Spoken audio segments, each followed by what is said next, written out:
What is that? Isn't that for boys? That's like good. I don't think I can do that. Isn't that where you just sit and type code all day? I don't know what that is. Comments like these are often what girls have to say about computer science and technology. In today's installment of the Hallelujah Show, I will be discussing a pressing issue in a world that is becoming more and more digital: the gender gap in computer science. It has existed almost as long as the field itself. However, it has worsened over the past few decades despite the field's exponential growth.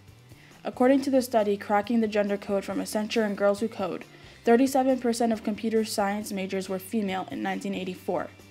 Today, only about 18% of those majors are female.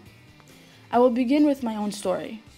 When I stumbled across a computer science course among a list of electives I could take freshman year, I decided to take it solely because it was one of the few available at an honors level. I did not think the class would be much different from any of the computer classes I had taken in elementary or even middle school, with the basic create a scene projects and typing lessons. I could not have been more wrong. Computer science was creative. It was collaboration. It was an opportunity I did not have before to express my ideas as an innovator, and it was a chance for me to redeem myself as a student.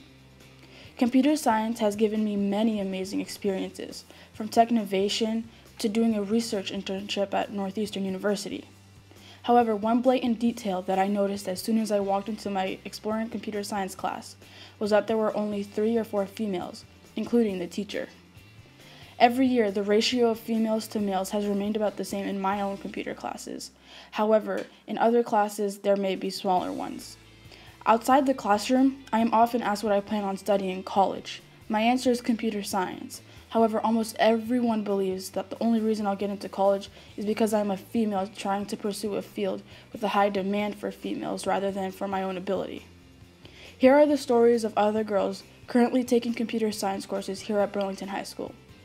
The first is Nimisha's, a senior who has taken computer science classes for the entirety of her high school career, as dramatized by Tess Akash. I first got interested in computer science when I was in 8th grade going through the curriculum for high school elective courses, and I came across a course called Exploring Computer Science and decided to take a shot at it. I ended up loving it, and my computer science experience began. However, in every class I've taken, I have been the only girl, and it doesn't feel really good. It's unfortunate and frustrating more than anything else. I want other girls to really realize that this does not need to be a male-dominated field, and it really shouldn't be. It truly is preventable, and we need to try our best and really make an effort to inspire other girls to realize how flexible, magical, and useful this field is. The next story is Samira's, a junior who took interest in computer science the summer of her sophomore year. I became interested in computer science the summer after freshman year, so going into sophomore year. I started becoming really close with a family friend of mine who does computer science for a living, and she works at Amazon. I actually did my job shadow day with her, and she was just showing me things, and I really liked it, and I loved pretty much her lifestyle and the way she worked and how she worked and the things she did, so I became really interested. So then I took the intro class for my elective sophomore year.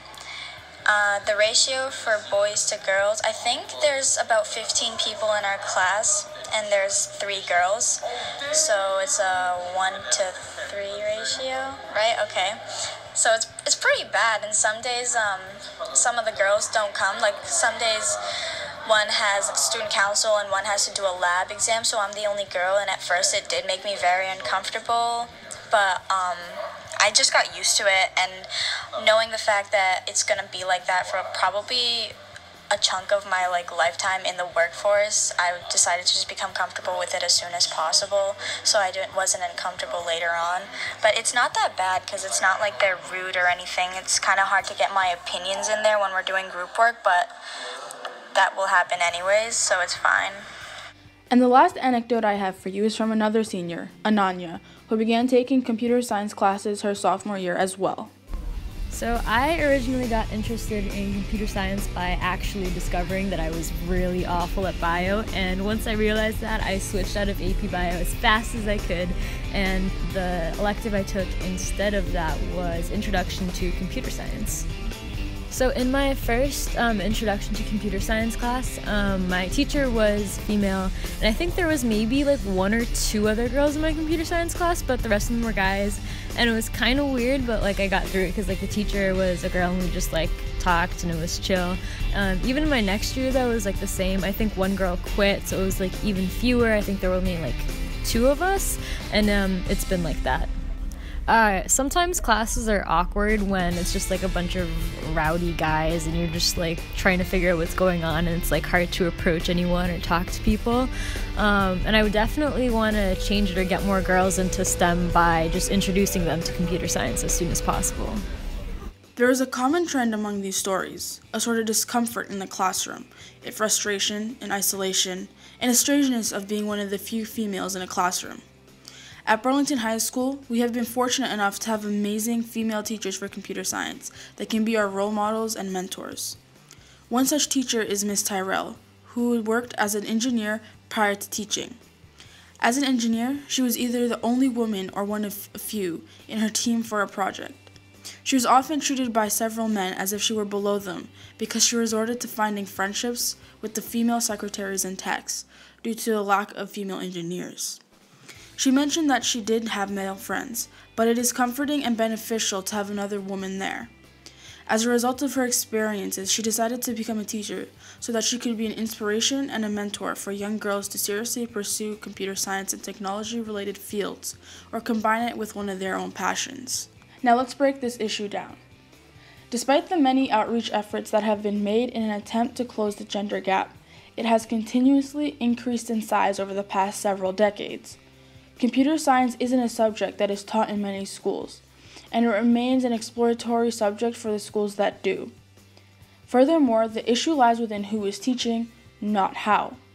According to the article, The Gender Gap in Computer Science is Hurting U.S. Businesses by Reshma Sujani and Julie Sweet, who work for Girls Who Code and Accenture respectively, boys and girls learn and are motivated in different ways. It doesn't matter if the teacher is a man or a woman for boys, but girls are 26% more likely to study computer science if they have a female teacher. The simple response would be to hire more women to be computer science teachers. However, since the field is ever growing, there are many opportunities that come with a higher pay than what a teacher currently makes, especially in public schools. And there's also a lack of qualified women. Another part of why the gap persists today is very cultural, due to stereotypes about girls in technology. According to the video, How Did Tech Become So Male-Dominated by The Atlantic, pop culture created the stereotypical character of the male nerd with popular movies like War Games, Weird Science, and Revenge of the Nerds. Ads showed boys and men using computers and women as wives and models, and because game consoles were marketed as toys, which are gendered, they were stocked in the boys sections. As a result of these ideas becoming mainstream, they have become what many assume is computer science and technology, when it is truly only showing a small portion of what it is. Another factor is the parents' opinions of their daughters' capabilities and their phobias being passed on to their daughters, according to Professor Joella Gibson's scholarly article, Girls and Computer Technology, Barrier or Key. This is like when talking with friends about classes and hearing about their negative experiences with it, then making a judgment about it before taking the class. Many girls do this with computer science. They often take in what they hear from their parents, stereotypes, and pop culture, and they make a decision to not try computer science or truly understand what it actually entails. Moving forward, the best plan of action is to engage girls in computer science and technology-related activities, using Code.org, for example, as young as kindergarten. This will aid in decreasing the gender gap and eliminate the stereotypes about girls in these fields in the future. However, it is imperative to do so immediately because the effects of outreach today won't begin to show for at least a couple of years. To do this, starting off small is key. The first step would to be reach an understanding with students and parents about what computer science and technology are, how important they are, and why we need to start educating girls in these fields. They need to understand that technology is already a crucial part of everyday life and will continue to grow and develop further as everything is becoming more digital.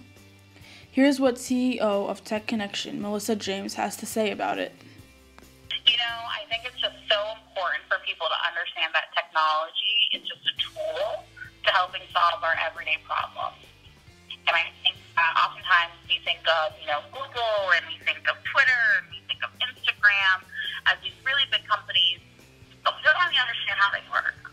And we don't understand, where do they kind of come about from. And I think what's interesting to me is that you have to show people that technology can help solve your problems. And I can give you an example. So in the African American community, for hundreds of years, it was very difficult to get a cab when you're coming from the grocery store to go home. So oftentimes, immigrant individuals would stand at a grocery store and say, hey, I'd love to be able to give you a ride home. I'll only charge you $5. Where are you trying to go? I'll give you a ride. These are often referred to as the dollar cab, sometimes in some communities, or gypsy cabs. They're just regular people that give you a ride to where you're going when you have too many groceries to carry. This has been happening for hundreds of years. My parents talk about it. Sometimes you just need a ride to go where you're going, and they just stand there waiting for you. Believe it or not, that was the very early stages of Uber. As Ms. James said, technology is a tool that can be used in meaningful ways to solve problems that thousands of people are faced with. The second step is conducting further research on outreach strategies that are more specific to Burlington, which Namisha and I will be doing together as a part of our internship next quarter. We will look into what middle school students are interested in and how to make computer science more appealing to them. We have also talked about showing examples of how computer science and another field of study can be combined, like the app Polyvore, which blends coding and fashion. The next step is beginning to search for qualified women to teach computer science courses here at Burlington High School and at the middle school. Restating what I said earlier, having female teachers is very beneficial for girls learning computer science. Not only does it make them comfortable, there's someone for them to easily talk to for morale and support. The last step is integrating computer science and technology into other classes like art, business, fashion, and science. This step will require a lot more time and dedication, so I would personally recommend creating a committee dedicated to this. The committee could have people helping teachers adjust assignments personally or help departments come up with new ones. I believe this would be the best course of action because it helps find a solution to all the causes analyzed of the gender gap. On that note, Ms. James has a message for everyone. Technology is not going anywhere anytime soon. If anything, it's going to be more and more embedded in our lives. So it would be to our advantage to teach more people to understand how technology can be used as a tool and how it can be helpful. Technology, from what I can see, is disrupting every area of our lives. Technology connects us to the news, it connects us to the weather, it connects us to how we operate, and it's creating a culture of who we are as individuals. So everything that we learn could be and should be thought of as how the technology creates the ways that we interact with it. So it's important for us to increase our awareness about why technology is important, how best to use it, because there are pros and cons of using so much technology. And I don't know if you see it, but oftentimes some friends love technology and they can't get enough of it, and when they're hanging out with you, they're only on their phone. Or some people are realizing, maybe I need to take a break from technology and I need to put my phone down. It's important for us to have these conversations about the good of technology and what it brings, the challenges that it's coming from, and how best to manage it. So I do think it's important to share the message of why technology is great, how it affects government, how it affects how we communicate. But it's also important to understand that technology is going to be here for a long time. And the more that we understand it and see how it can use the tool, this is an important message to bear in mind as we move forward and progress toward a more balanced ratio of males to females in computer science and technology.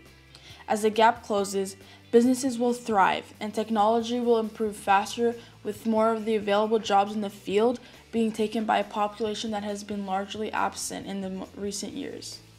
It is time to take a different and more sensible approach to cracking the code to the gender gap in computer science and technology.